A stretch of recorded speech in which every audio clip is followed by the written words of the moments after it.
getting to play next to a guy like Marcus Simeon. What did you kind of learn from him or take away from playing next to him for 162? Everything. Who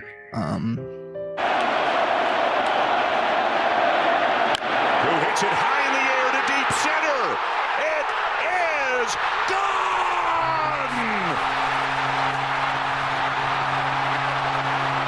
Hey everyone, before we dive into this, I'm working hard to reach 1,000 subscribers, and I genuinely need your help to get there.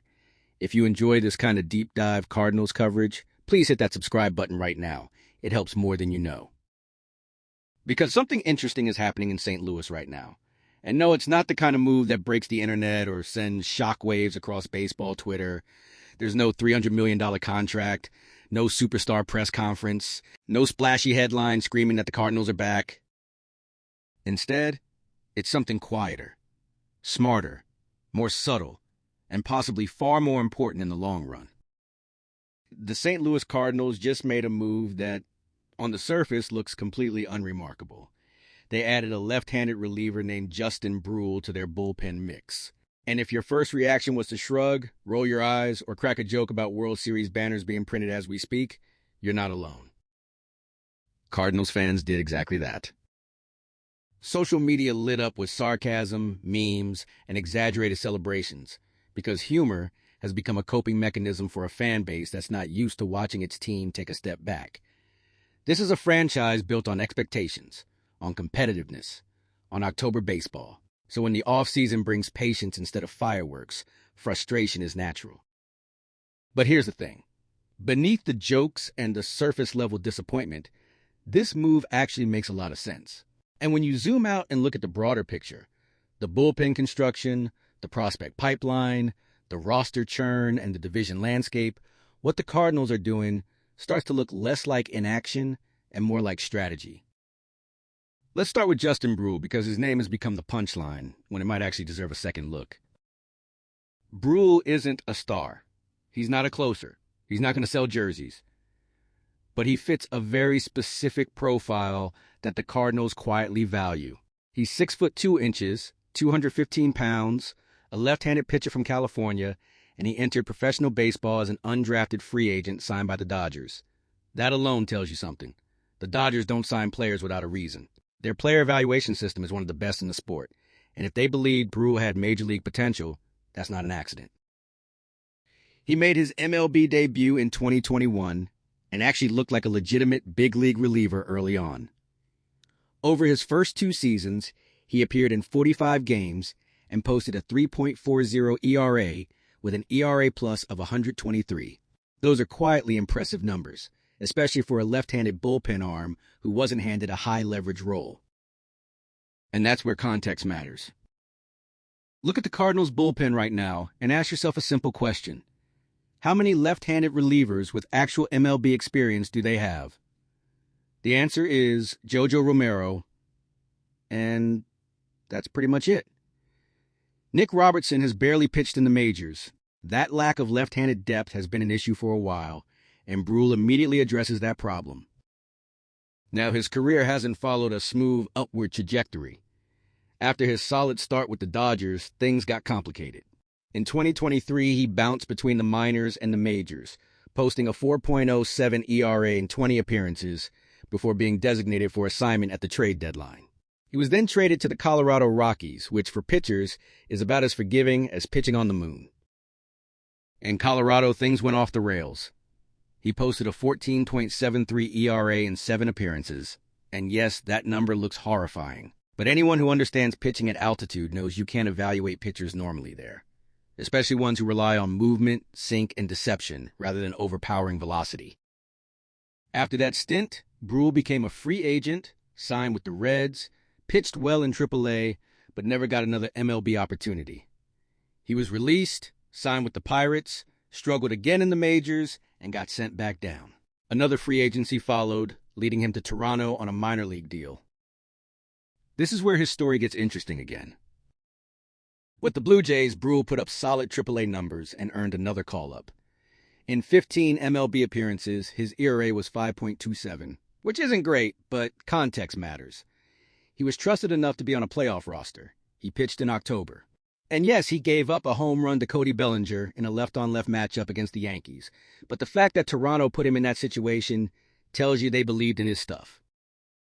Eventually, Toronto traded him to Cleveland for cash considerations, the baseball equivalent of loose change. Cleveland then signed former Cardinal Shawn Armstrong, designated Brule for assignment, and the Cardinals stepped in and acquired him, again for cash considerations. So what does this actually mean? It could be nothing more than smart depth building. Bullpens are volatile. Arms get hurt. Roles change. You can never have too many left-handed options. But it could also hint at something more. Jojo Romero's name has been floated in trade conversations before. If he were to be moved, Brule suddenly becomes a necessary piece rather than a luxury.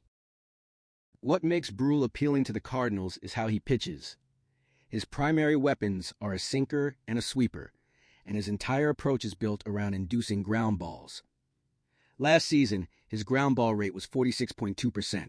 Over his career, he's posted rates north of 50% multiple times, including a 60% mark early on. The Cardinals love that profile. Ground balls lead to double plays erase mistakes, and getting 2 outs with 1 pitch has always been something St. Louis values deeply. This is the same niche John King filled. Not flashy, not overpowering, but effective in the right moments.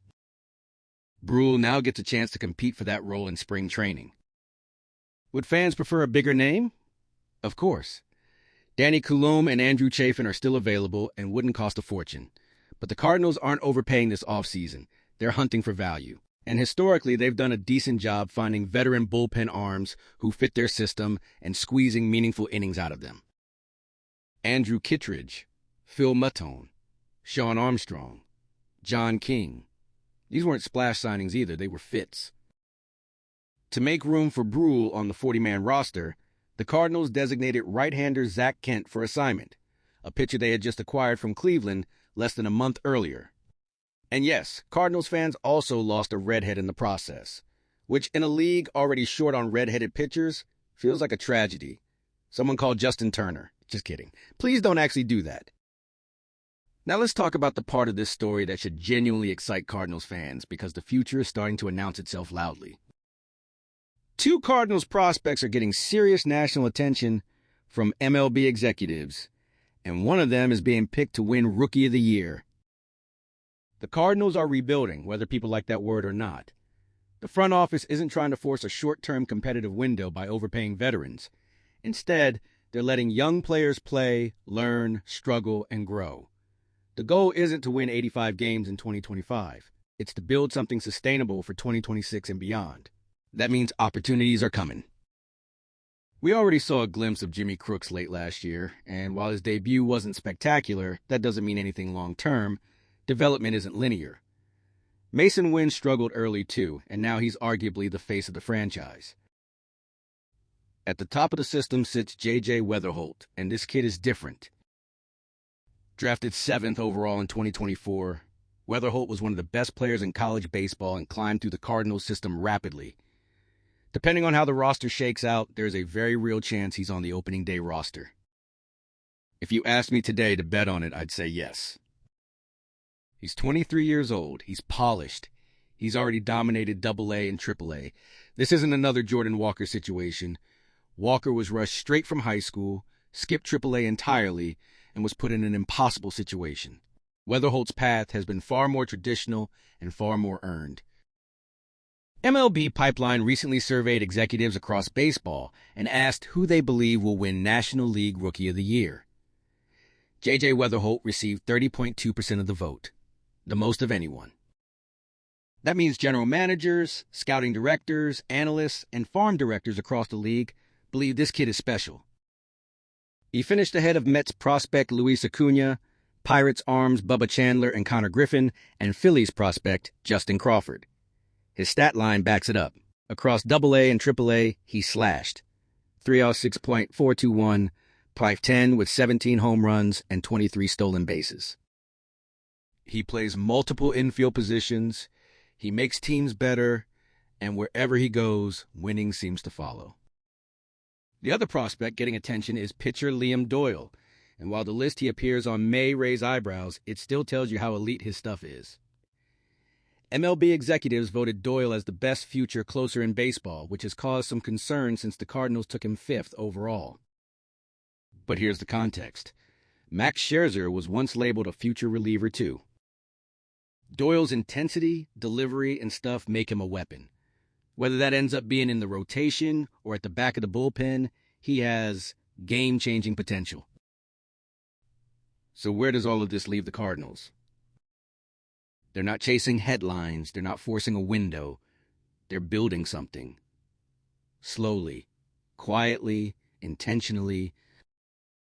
Justin Brule might not excite you today. J.J. Weatherholt might excite you tomorrow. And Liam Doyle might dominate a few years from now. The future is coming. The only real question is whether the fan base has the patience to let it arrive. If you enjoyed this deep dive into everything happening in Cardinal Nation right now, smash that like button. Drop a comment below with your thoughts and make sure you're subscribed so you don't miss a thing. We're covering every step of this rebuild together.